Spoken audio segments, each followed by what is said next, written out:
खबर शाम कराची से, जहां जिला कोरंगी एसएसपी साजिद अमीर सदुजई के हुक्म पर थाना अल-फलाह हाल ही में नए तैनात होने वाले SHO sub inspector Parvez Khan खटक की दबंग एंट्री। 24 घंटों के दौरान थाना अल-फलाह पुलिस और थाना शाह फैसल पुलिस ने मुख्तलिफ कार्रवाइयों के दौरान 7 मुल्जिमान, मोटरसाइकिल लिफ्टर, स्ट्रीट क्रिमिनल, मंशियात और गुटखा फरोशों को गिरफ्तार कर लिया।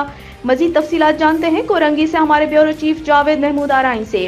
जी जावेद, क्या अपडेट है आपके पास, आगाह कीजिएगा। जी बिल्कुल, थाना अल-फलाह पुलिस और थाना शाह फैसल पुलिस की बड़ी कार्रवाई। 24 घंटों के दौरान 7 मुल्जिमान को गिरफ्तार किया है। थाना Al Falah SHO sub inspector Parvez खटक का कहना है कि 24 घंटों के दौरान थाना अल-फलाह पुलिस और थाना शाह फैसल पुलिस ने 7 मुल्जिमान को गिरफ्तार किया है। गिरफ्तार स्ट्रीट क्रिमिनल आकाश और आफाक के कब्जे से असला, 2 पिस्टल, बीमा एमुनेशन, 6 छीने हुए मोबाइल फोन, नकदी रकम भी बरामद की है।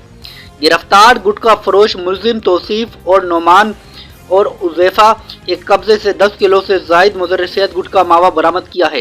गिरफ्तार मंशियात फरोश मुल्जिम शहबाज उर्फ शानी के कब्जे से आधा किलो से जायद चरस बरामद की है। गिरफ्तार मोटरसाइकिल लिफ्टर आसिम के कब्जे से 4 चोरी शुदा मोटरसाइकिलें भी पुलिस तहवील में ली गई हैं। गिरफ्तार मुल्जिम आदि पेशावर मुजरिम है, जो कि पहले भी बेशतर मुकदमात में गिरफ्तार होकर जेल जा चुके हैं। गिरफ्तार मुल्जिमान के खिलाफ मुकदमा दर्ज कर दिया गया है। मजीद तफ्तीश जारी है। Report Javed Mahmood Arain, Korangi bureau chief, Anmol news HD, Karachi.